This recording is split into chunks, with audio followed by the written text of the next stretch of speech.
ke-13 ya. Bulan Sya'ban, Allah Subhanahu wa taala pertemukan kita kembali dalam keadaan sehat walafiat.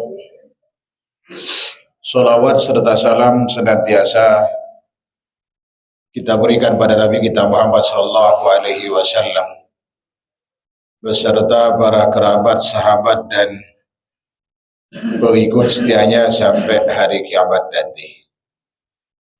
Pembahasan kita masih fadail, namun saya kaitkan dengan pembahasan khusus dengan keistimewaan malam nisfu Sya'ban. Kira-kira ada keistimewaan apa tidak? Ada apa tidak? Biasa, kata siapa?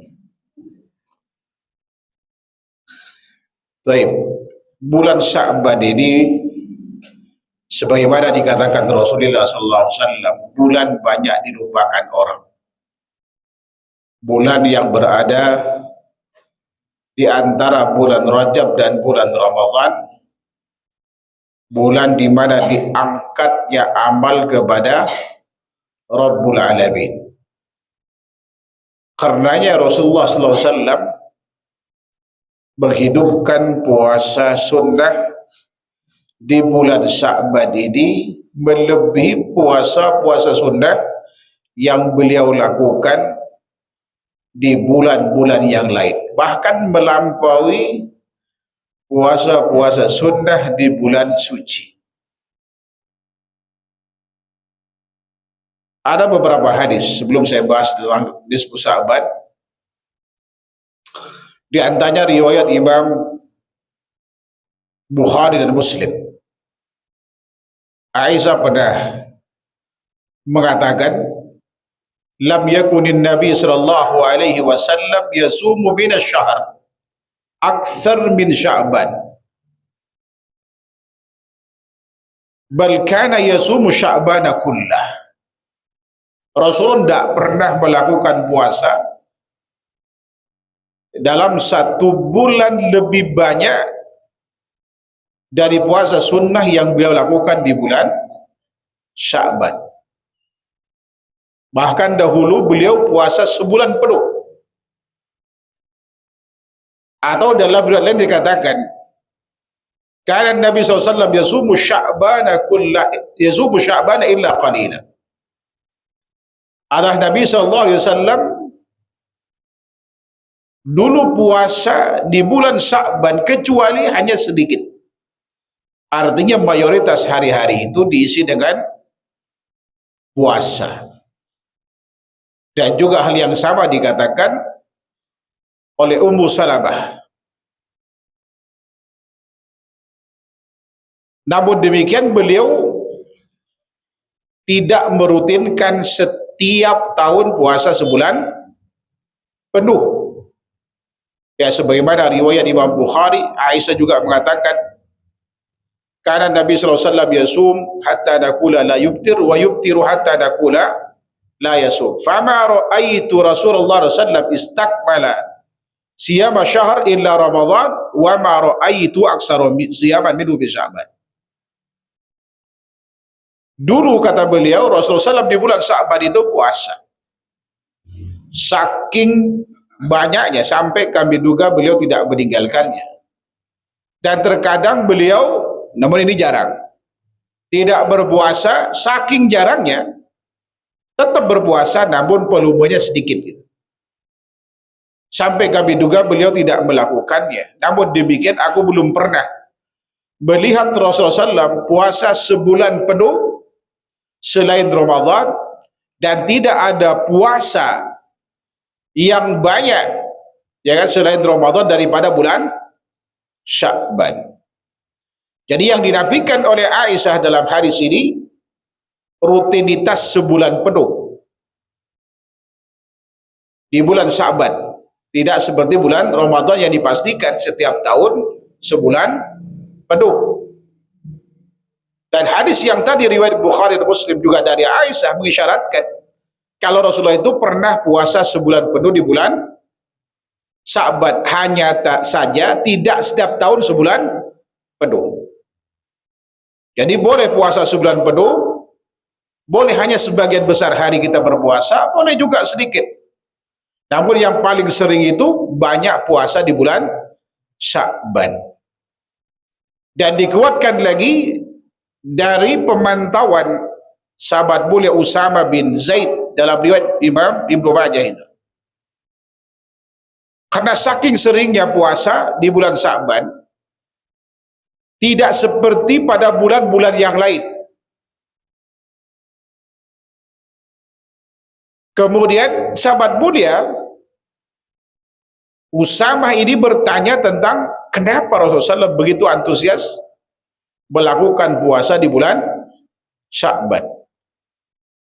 Nah, ketika berjumpa dengan Rasulullah SAW suatu waktu, dia bertanya, "Ya Rasulullah, lam araka tasumu syahran minas syuhur ma tasumu bi Sya'ban," kata beliau. "Ya Rasulullah, aku belum pernah melihat Anda melakukan puasa sunnah di bulan-bulan yang ada seperti yang kau lakukan pada bulan Sya'ban ini. Ada apa gerangan itu?" Saat itu beliau menjawab, "Hada syahrun yaqulun nasu anhu." Ini bulan banyak dilupakan orang. Syahrun baina Rajab wa Ramadan, bulan yang berada di antara Rajab dan bulan Ramadan. Syahrun turfa'u fihi al-a'mal ila rabbil alamin. Ini bulan diangkat seluruh amal itu kepada Rabbul Alamin, dan aku ingin di saat pengangkatan amalku dalam keadaan berpuasa. Bauhibbu ayyurfa amali wa ana shaim, kata beliau. Ini hadis riwayat Imam Ibnu Majah. Dari hadis ini ada beberapa pelajaran yang dapat kita ambil. Pertama, Rasulullah SAW dipastikan pernah puasa sebulan penuh atau banyak puasa di bulan Sya'ban ini. Ya tinggal kita pilih varian puasa sunnah dari satu dari 9 yang ada itu. Ya 20, 15, 10 hari, 7, 8, 7, 6. Ya kan?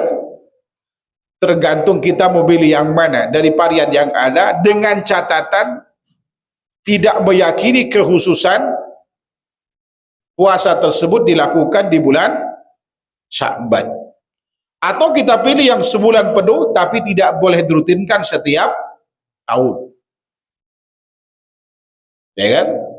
Nah, andai kata Rasulullah SAW itu puasanya seperti bulan-bulan yang lain, di saya sahabat mulia Usama tidak perlu bertanya kepada Rasulullah tentang puasanya, karena dalam pandangan beliau kok agak sedikit beda nih volume puasa yang Rasulullah lakukan di bulan Sya'ban dibanding dengan bulan-bulan yang lain. Karena itulah beliau menanyakan tentang kenapa Rasulullah melakukan puasa. Baru beliau jawab tadi itu. Ya kan? Dalam rangka mengingat bulan Sya'ban ini dengan apa? Dengan amal itu, di mana banyak orang melupakannya. Kalau di Indonesia yang diingat itu hanya nisfu Sya'bannya saja. Ya kan? Coba kalau tanya di kampung, ini bulan Sya'ban, iya sebentar lagi nisfu Sya'ban. Dari awal sampai terakhir nggak ada amal.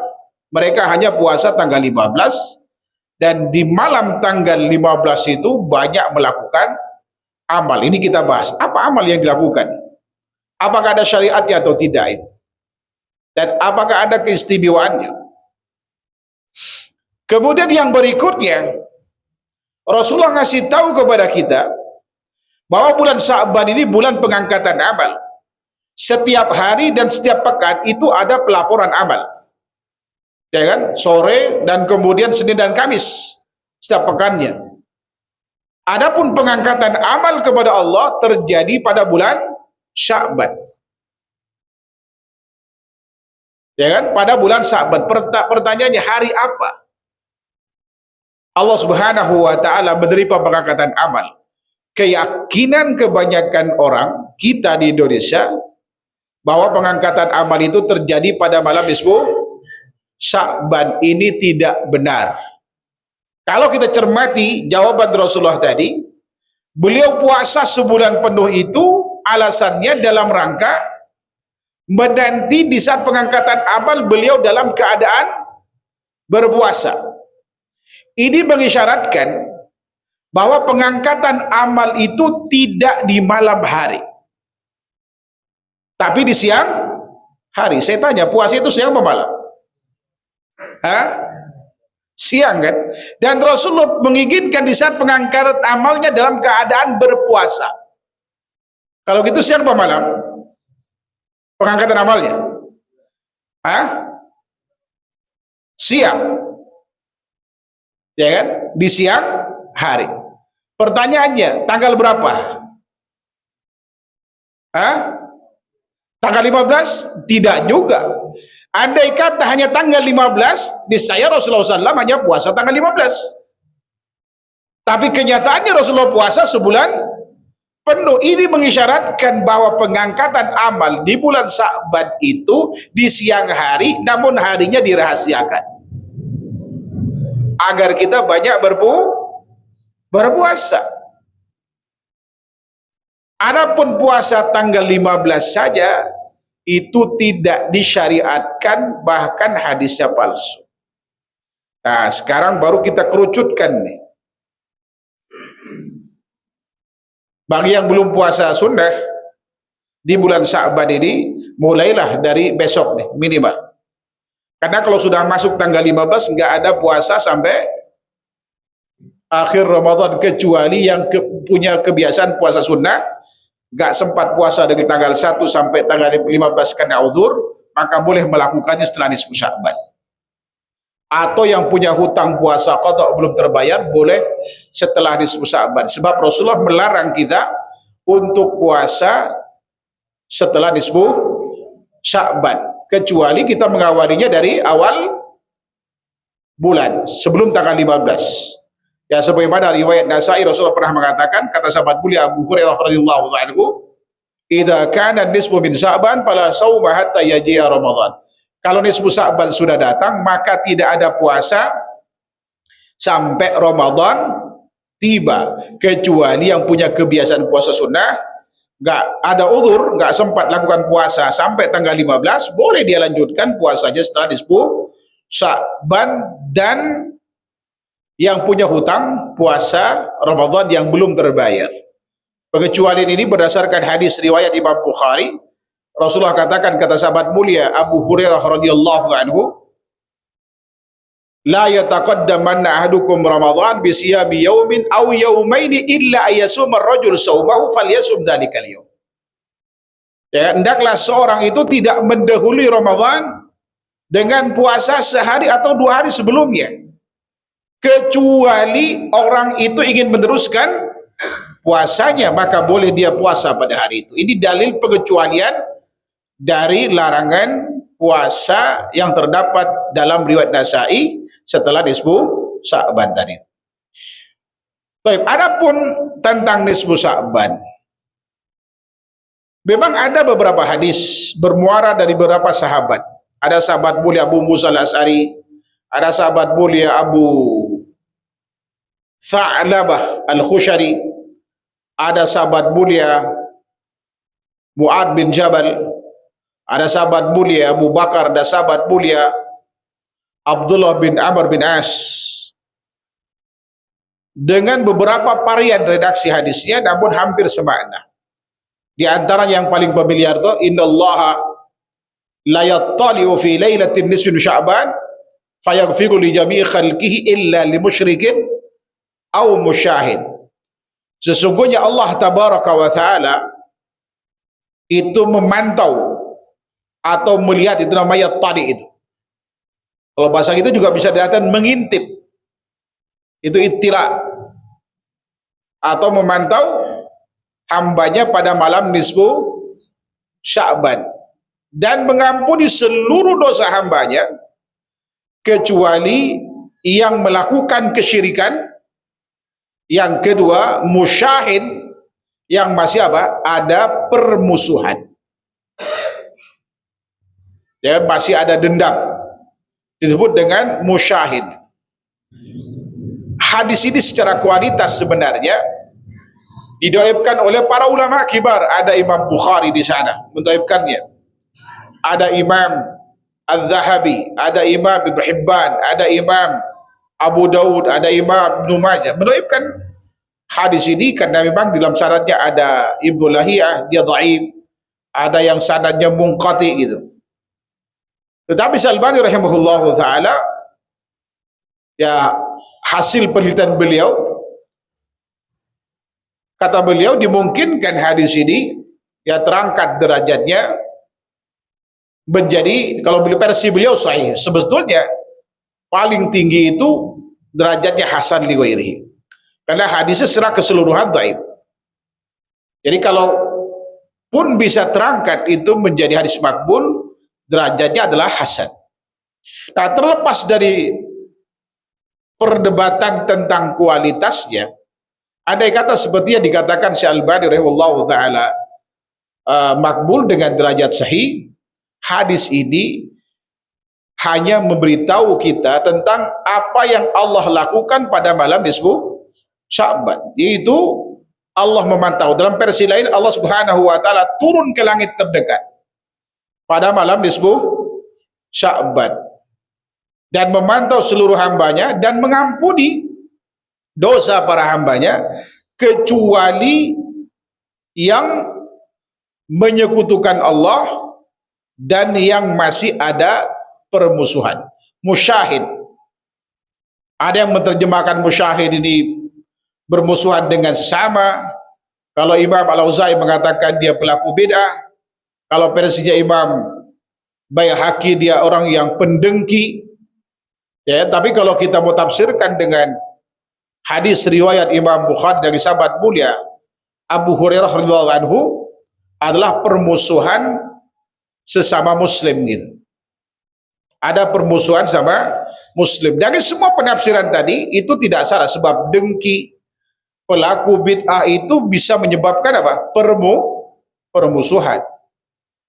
Tapi ala kulli hal, di dalam hadis ini tidak ada perintah sholat, tidak ada perintah sholawat, tidak ada perintah zikir, tidak ada perintah bawa air ke dalam masjid, ya kan? Bawa galon, bawa jerigen, bawa apa lagi? Botol, gelas. Tidak pula baca Yasin 3 kali. Sejatinya keistimewaan malam nisfu Sya'ban ini sama dengan keistimewaan Senin dan Kamis.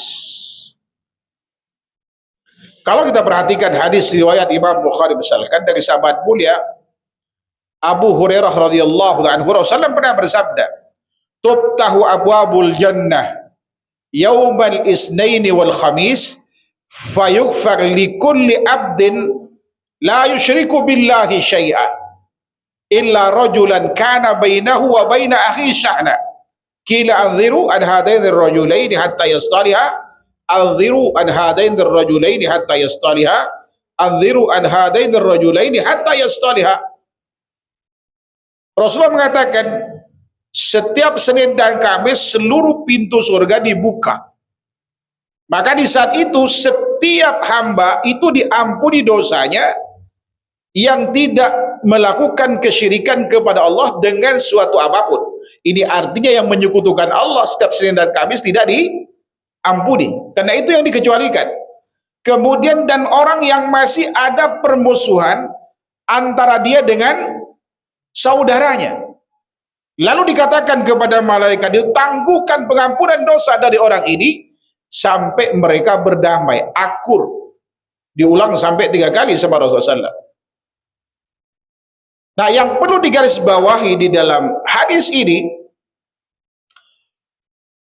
yang sama dengan malam nisfu Sya'ban, ada pengampunan dosa bagi setiap hamba Allah kecuali yang melakukan kesyirikan dan yang masih ada permusuhan antara dia dengan saudaranya. Itu yang tidak mendapatkan pengampunan di saat Allah Subhanahu wa taala mengampuni seluruh dosa hambanya, baik itu Senin dan Kamis, juga pada malam nisfu Sya'ban. Sama enggak itu? Sama apa tidak? Sama. Pertanyaannya adalah, kenapa Senin dan Kamis itu dianaktirikan? Ya kan? Tidak diperlakukan sama dengan malam nisfu Sya'ban. Padahal secara kualitas, kalau boleh kita milih itu, hadis keistimewaan Senin dan Kamis itu tidak ada satu ulama pun yang menentang tentang kesahihannya. Yang kedua, Senin dan Kamis ada perintah khusus, yaitu melakukan puasa Senin dan Kamis. Walau hadisnya secara parsial itu dhaif, namun dimungkinkan terangkat derajatnya menjadi hasan dengan syawahidnya, kata Syekh Shu'aib Al-Arnaud rahimahullahu ta'ala. Sementara nisfu Sya'ban nggak ada perintah khusus. Seluruh hadis perintah puasa tanggal 15, sholat, kemudian tentang keistimewaan nisfu Sya'ban bagian 1 dari 5, malam mustajab, doa, anjuran istighfar, doa dan seterusnya, semua itu hadisnya dusta atas nama Rasulullah Shallallahu Alaihi Wasallam. Kalau boleh kita milih mana? Senin Kamis atau nisfu Sya'ban? Senin Kamis. Tapi andai kata hadis ini dihukumi sebagaimana Syekh Al-Albani menghukuminya, hadis ini makbul dengan derajat sahih, namun demikian tidak ada perintah khusus. Memang ada makul melakukan amal. Ada tabi'in, ada 2 tabi'in. Ini yang hidup di Syam, ya kan, menghidupkan malam itu. Namun tidak disebutkan apa yang dilakukan oleh beliau. Termasuk juga Imam Taimiyah rahimahullahu taala. Bahkan Rasulullah malam nisfu Sya'ban itu apa? Salat malam di tengah malam, bukan habis maghrib.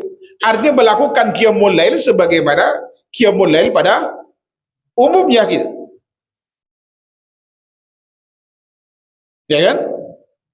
Jadi hadis yang paling familiar di kita itu riwayat Imam Ibnu Majah, karena nama besar Imam Ibnu Majah. Adapun salat raghaib yang 12 rakaat atau yang 100 rakaat, kalau Indonesia versi yang nggak ada dalilnya 2 rakaat. Ya kan? Itu nggak ada dalilnya sama sekali. Saya nggak tahu siapa yang berkreasi pertama kali melakukan itu. Hadis riwayat Imam Ibnu Majah. Beliau meriwayatkan hadis ini dari sahabat mulia Ali bin Abi Thalib. Ali bin Abi Thalib berkata bahwa Rasulullah pernah bersabda, kata beliau, "Idza kanat lailatun nisfi min Sya'ban, faqumu lailaha wa sumu yawmaha, fa inna Allah tabaraka wa ta'ala yanzilu fiha li ghurubis syams ila sama'id dunya fayaqul ala min mustaghfirin fa'ghfirullah, ala min mustarzikin farzuqah, ala min mubtalan fa'afi, ala kada hatta yatul al-fajr." Bila malam nisfu Sya'ban datang, maka lakukanlah qiyamul lail pada malam itu. Dan puasalah di siang harinya, yaitu tanggal 15. Karena Allah tabaraka wa ta'ala turun ke langit terdekat pada malam itu sejak terbenam matahari. Lalu kemudian berkata, adakah yang minta ampun? Aku akan ampuni dosanya. Adakah yang minta rizki? Aku akan berikan padanya. Adakah yang tertimpa musibah? Aku akan angkat musibah darinya. Adakah yang minta ini dan itu? Akan berikan padanya. Hadis ini diriwayatkan oleh Imam Ibnu Majah dan hadisnya palsu. Ya kan? Ada sebagian ulama mengatakan hadis ini dhaif. Kenapa terjadi perbedaan? Terjadi perbedaan adalah disebabkan karena ada sebagian ulama memasukkan bahasan hadis palsu ke dalam bahasan hadis dhaif. Ya kan? Disebutnya hadis mardud. Sebab ditolaknya itu cacat dari sisi adalah. Seorang rawi dianggap cacat dari sisi adalah itu ada 5 sebab. Al-kadhib, at-tuhmatu bil kadhib, kemudian al-bid'ah, al-fisq wa jahalatur rawi. Ada 5 itu kata Ibnu Hajar Rasulullah taala, yaitu pendusta. Sehingga tidak salah orang yang mengatakan kalau hadis palsu dimasukkan ke dalam hadis disebut juga dengan hadis dhaif. Ya kan? Dhaifnya adalah disebabkan karena pendusta. Dan biasanya hadis semacam ini dilabeli nanti dalam tataran prakteknya disebut dengan hadis dhaif syadid, mutlak tidak boleh diamalkan. Sebabnya apa? Kata mereka karena karena perawinya pendusta. Begitu pula nasibnya yang dituduh berdusta, sebut dengan matrukul hadis. Ya kan? Nah, kemudian ada yang memisahkan dari pembahasan hadis fardu, karena sejatinya hadis palsu itu bukan hadis. Bukan hadis dari Rasulullah Shallallahu Alaihi Wasallam, sehingga ada ulama yang tidak setuju dengan memasukkan bahasan hadis palsu menjadi bagian pembahasan hadis dhaif.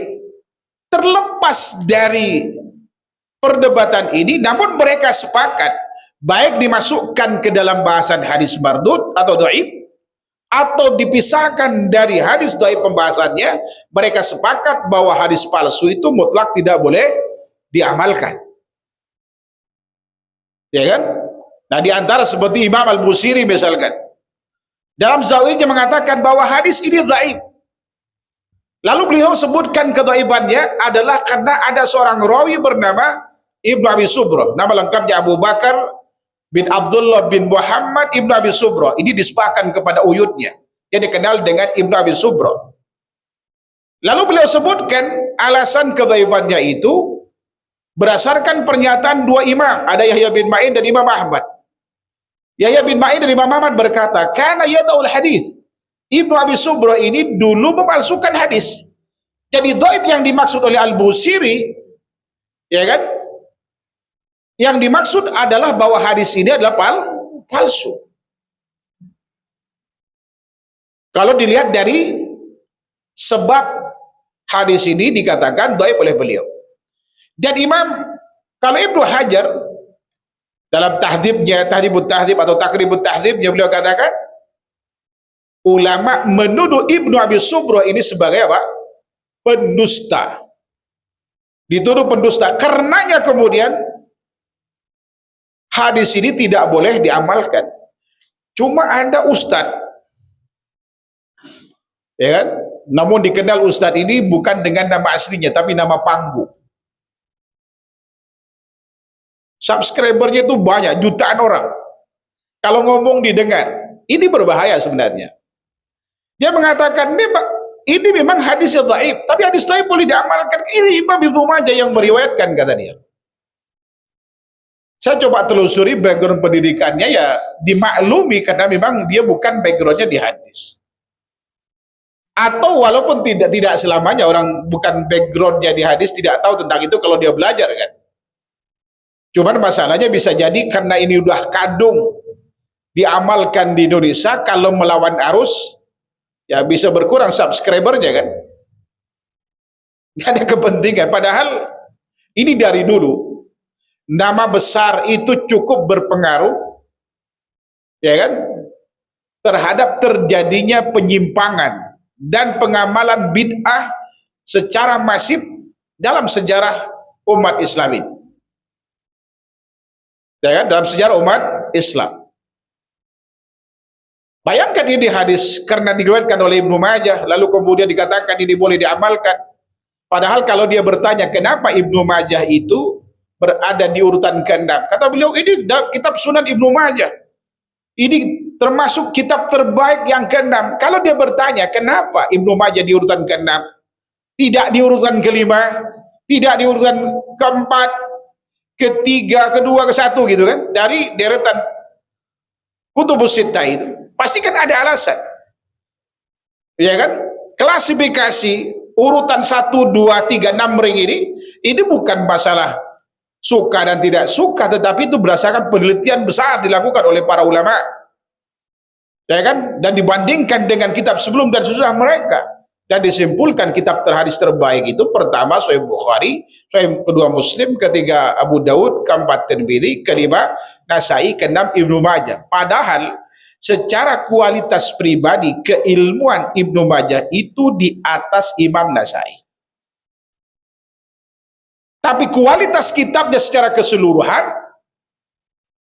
Imam Nasai mengungguli Imam Ibnu Majah. Karena Ibnu Majah salah satu sebabnya adalah memasukkan hadis kena kesalahannya. Human error. Bayangkan dari ratusan ribu hadis, ya kan, keselip satu dua, wajar, itu manusiawi. Bagi beliau ma'zur, dan ulama menerima uzur itu. Buktinya kemudian dimasukkan kitabnya masih dalam deretan kutubus sittah. Ini berarti ulama itu beri uzur pada beliau. Artinya beliau tidak masalah dalam hal ini, tapi bukan berarti kita menerima semua hadis yang diriwayatkan oleh Imam Ibnu Majah. Diamalkan tidaknya suatu hadis itu bukan dilihat orang yang memberikan siapa, hadisnya memenuhi syarat diterima atau tidak. Untuk kasus ini hadisnya palsu, sehingga kemudian tidak ada alasan bagi kita untuk tidak ditolak, ya kan? Yang jadi masalah itu adalah udah dikasih tahu itu hadis palsu, tetap saja diamalkan. Yang masalah bukan Ibnu Majahnya, Anda yang mengamalkannya. Ya kan? Karena hadis inilah muncul ide. Indonesia ini kreatif kan? Udah ada hadis tadi, muncullah ide bawa air, ya kan, dibacain. Kenapa? Di situ kan barang siapa yang tertimpa musibah, maka akan diangkat musibahnya. Kemudian medianya apa? Air. Dan dianggap air itu bisa menjadi obat segala macam penyakit. Nanti kalau ustadznya sakit, ustadzanya sakit, ya kan, bawain aja air itu, nggak usah ke rumah sakit gitu. Ini air malah nisfu Sa'ban. Ya kan? Andai kata itu benar, ketika musim Covid kemarin, kenapa nggak dimanfaatin buat nyembuhin orang?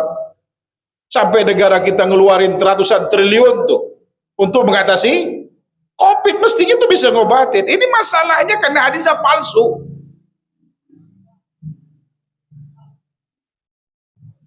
Termasuk baca Yasin 3 kali.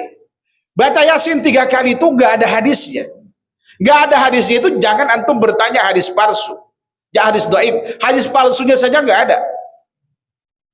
33 hadis tentang Yasin, saya pernah ngumpulin hadis tentang Yasin, tidak ada satupun yang benar. Dan seluruh hadis itu yang benar penisbatan kepada Rasulullah tentang Yasin. Bukan berarti kita nggak boleh baca Yasin. Yasin bagian dari Al-Quran, boleh dibaca kapanpun, termasuk kalau antum pas pengennya di sahabat, antum baca Yasin, boleh apa tidak? Boleh, karena itu bagian dari Al-Quran. Yang jadi masalah itu kalau dihususkan pembacaan setiap malam nisfu Sa'ban dibaca 3 kali, tujuannya apa itu? Baca pertama, kedua, ketiga dengan niat tertentu kan? Dan 33 hadis itu nggak ada. Kata yang palsunya pun nggak ada. Itu baru ada di abad ke-6 Hijriah itu. Itu bukan ajaran Rasulullah SAW, tapi ajaran Al-Buni Sufi. Namanya Ahmad bin Ali Al-Buni. Dia lahir tahun 522, meninggal tahun 602 Hijriah. Buni itu nisbah kampung Buna, tempat kelahirannya. Lalu dia hijrah ke Kairo. Ya kan, dia belajar matematik, filsafat, dan kemudian belajar tasawuf.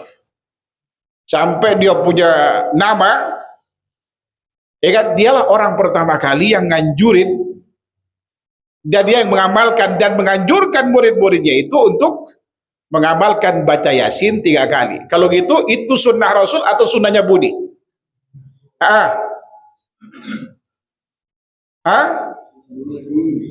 Ajaran Rasulullah atau ajaran Buni? Ajaran Buni. Mulai tahun ini malam Sabtu, jangan diamalkan lagi itu. Ya kan? Kita stop itu. Karena ini tradisi yang tidak benar. Kalau mau baca silakan aja baca Yasin. Ya kan? Kalau perlu terjemahannya, tahun berikutnya baca surah Al-Baqarah, berikutnya baca Al-Imran, terus baca Quran secara umum, silakan saja. Tapi ketika mengkhususkan itu perlu dalil. Itu nggak ada hadisnya, Pak. Ya kan? Jadi kalau minta dalilnya, kasih saya hadis palsunya mana? Nggak akan ada, sampai botak nggak ketemu itu. Jangan tanya hadis dhaif, hadis sahih apalagi. Palsunya aja nggak ada. Ya, tentang Yasin pada malam nisfu Sya'ban. Nah, kemudian bagaimana dengan sholat itu? Sholat ini juga sama. Kalau saya perhatikan, Masya Allah itu, maraknya praktek atau penyimpangan, baik dalam akidah, dalam ibadah itu, di kisaran abad ke-5 sampai abad ke-7. Paling banyak. Nah, disitulah hidupnya Imam Ibnu Taimiyah rahimahullah ta'ala itu. Dan beliau punya peran besar dalam membantah dan semua aliran, baik filsafat, kebatinan, kemudian tasawuf, bid'ah, khurafat, kan? Itu di zaman itu. Dan yang menyebarkan itu ternyata karena nama-nama besar, Pak. Tokoh-tokoh agamanya. Terkait dengan sholat ini. Terkait dengan sholat. Kata Imam Abu Amr Osman bin Salah, namanya itu Osman bin Abdurrahman bin Osman Abu Amr bin Salah. Sehingga saya lahir tahun 577, meninggal di tahun 643 Hijriah. Ya kan, berarti di akhir abad ke-6, di awal abad ke-7 kan. Dia mengatakan bahwa amalan-amalan ini sebetulnya belum pernah ada kecuali setelah abad ke-4 itu. Artinya mulai abad ke-5, yaitu di zamannya Al-Ghazali. Al-Ghazali lahir tahun 450. Dia meninggal 505. Ini usia 55 tahun. Ya kan? Dan yang menganjurkan pengamalan ini juga beliau. Salat raghaib itu, ya kan, dimuat di dalam dua kitabnya, Qutil Qulub dan Ihya Ulumuddin. Karena nama besarnya, ya kan, orang banyak melakukan amal itu tanpa melihat kualitas hadisnya. Hadis yang dibawakan ada riwayat Imam Baihaqi dalam Syu'abul Iman. Hadisnya palsu sejatinya itu. Kalau ada seorang bernama Ibnu Juhaim itu, dia pemalsu hadisnya. Ya, hadis tentang sholat raghaib ini dengan semua variannya, paling tinggi itu dhaif syadid, banyak orang yang tidak dikenal biografinya, ya kan. Paling terendah itu adalah palsu dia. Artinya semua tidak tegak sebagai hujjah. Nah, karena saking maraknya pengamalan, kalau katakan di abad ke-5, abad ke-6, abad ke-7, berarti kurang lebih 200-an tahun tuh, secara masif dilakukan. Dan itu bukan hanya orang-orang awam, tetapi juga tokoh agamanya juga melakukan. Sehingga membuat Imam An-Nawawi, Imam Nawawi, bukan Nawawi Banten, Abu Zakaria Yahya bin Syaraf An-Nawawi, punya karya Riyadhus Shalihin, Arba'in Nawawiyah itu karyanya. Ini dia mujtahid madhab Syafi'i. Beliau juga agak heran ketika melihat banyaknya kaum muslimin di zaman beliau melakukannya itu. Setelah ditelusuri, ternyata karena terpengaruh dengan nama besar siapa? Al-Ghazali itu. Adzan dulu, betul.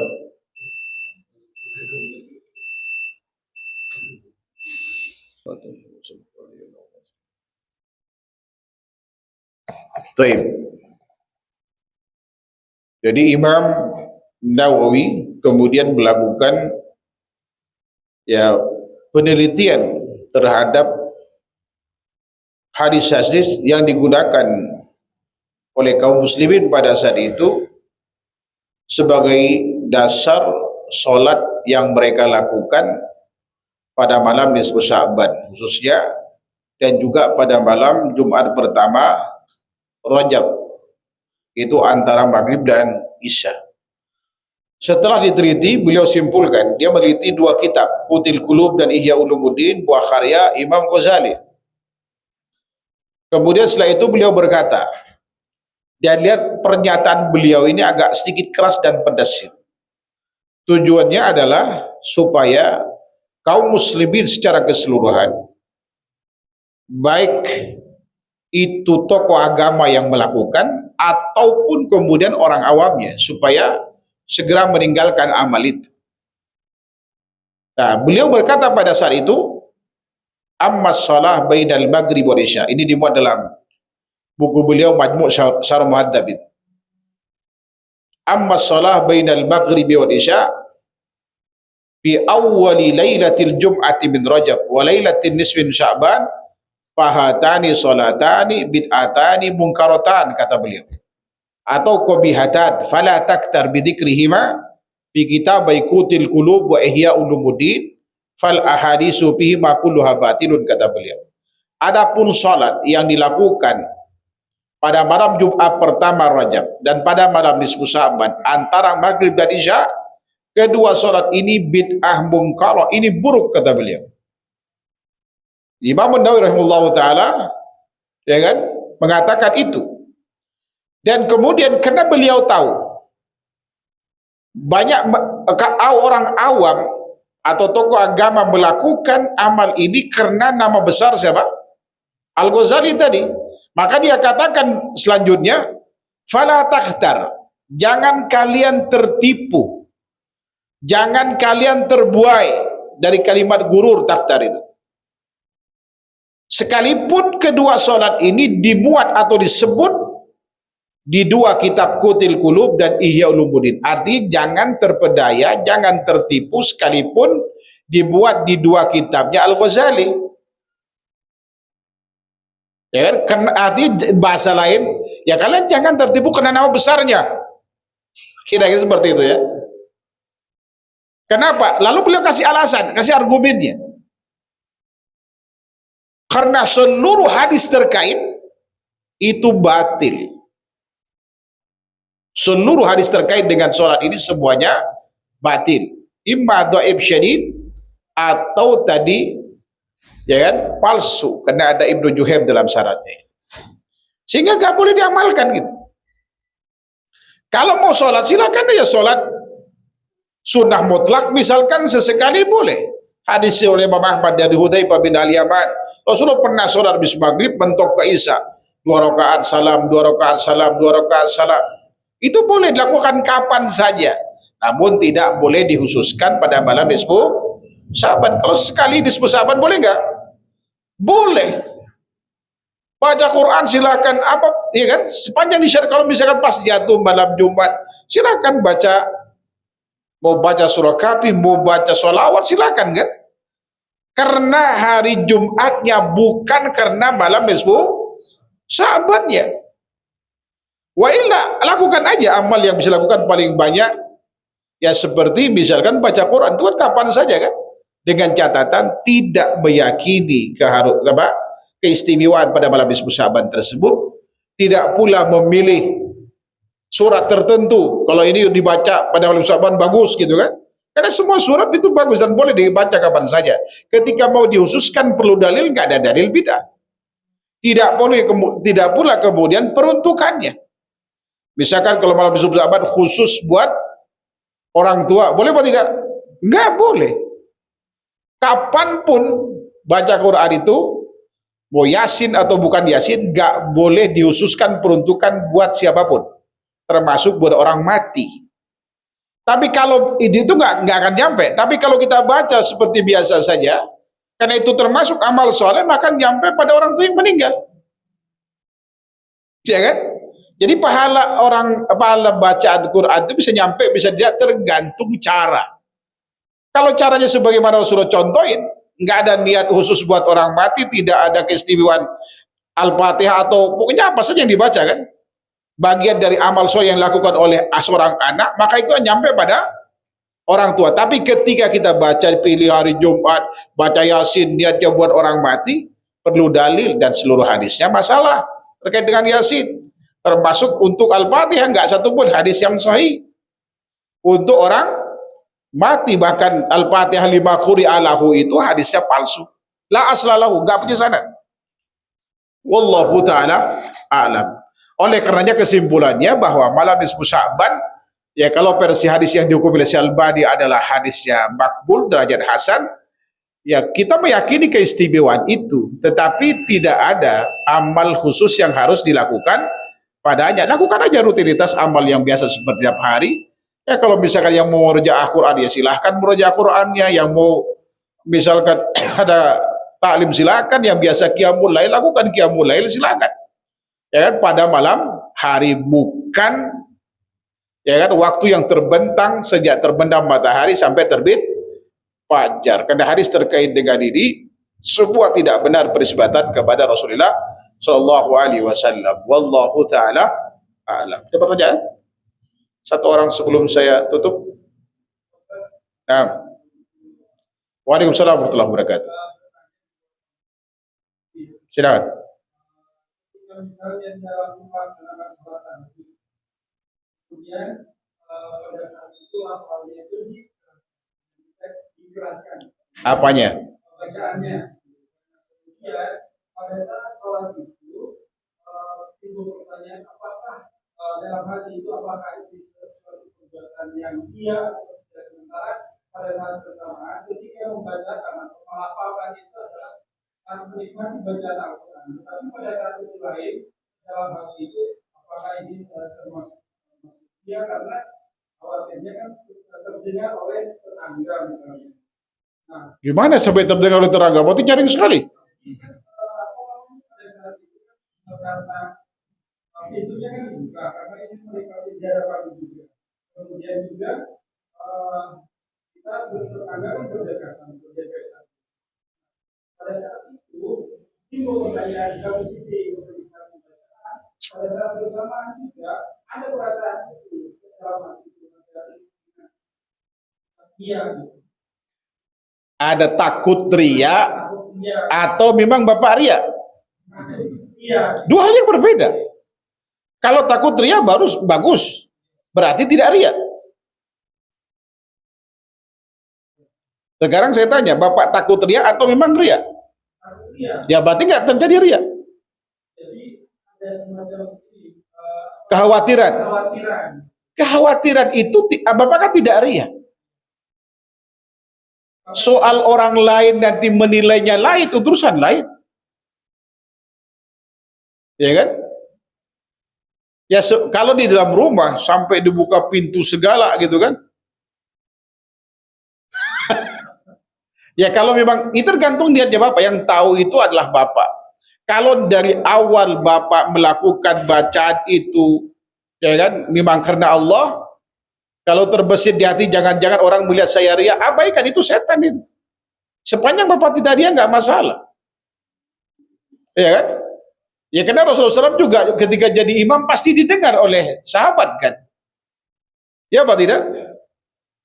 Soal ria atau tidak ria itu tergantung pada kita. Sama dengan imam nih. Ini juga saya nasihati semua yang jadi imam, hati-hati. Jangan ikuti suara orang lain. Untuk ikhlas itu susah. Tanya aja saya yang jadi imam tuh. Jadikan suara Anda original. Kenapa? Kalau ngikutin suara orang, itu ngikutin ujungnya benar apa tidak. Saya ada beberapa imam, koordinator pengajian jadi imam. Ketika baca ada ayat yang memang populer di radio di mana, diikutin itu sama dia. Tapi ketika pindah surat, itu udah beda suaranya. Saya ada santri yang multi talent dia. Temannya minta, suara siapa sekarang? Saya larang dia untuk jadi imam. Saya kesian sama kamu. Takut gak dapat pahala sholat. Ada satu anak yang memang suaranya ngikutin orang lain, saya tes. Dan anak tadi juga saya tes sebelumnya. Coba kamu baca surat Sudes sekarang. Baca ini. Yang populer kan, suara persis seperti Sudes. Tapi begitu diganti ayat lain yang tidak populer, dia nggak bisa. Untuk ikhlas dalam kondisi ini susah. Tapi yang satu mau dari Al-Fatihah, Al-Baqarah dibolak-balik belakang depan, oh berarti dia sudah malak, udah menempel tuh, udah menjadi suara dia. Saya bilang Anda nggak ada masalah. Tinggal masalah ikhlasnya kembalikan kepada Allah Subhanahu wa taala kan. Nah, secara pribadinya dia nggak ada masalah. Tapi kalau yang satu tadi terlalu dibuat-buat, kesian dia. Ya kan? Apalagi misalkan Bapak biasa misalkan mungkin ikhlas di situ, tapi ada tamu wanita misalkan di situ gitu kan. Di tetangga, ini suaranya siapa yang bagus, itu tetangga saya. Ya Bapak niatnya untuk itu, nah ada masalah kan? Tapi kalau memang Bapak khawatir dengan dibuka pintu terdengar oleh tetangga, sebaiknya ditutup. Kalau ingin saudara segar, pakai AC. Ya kan? Lebih baik berkorban hilangkan uang untuk beli AC dibanding Bapak kemudian sholat tiap malam gak ada pahala karena riak sama tetangga. Wallahu ta'ala alam wa sallallahu Muhammad wa ala alihi wasallam. Subhanakallahumma bihamdika asyhadu an la ilaha illa anta astaghfiruka wa atubu ilaik. Assalamualaikum warahmatullahi wabarakatuh.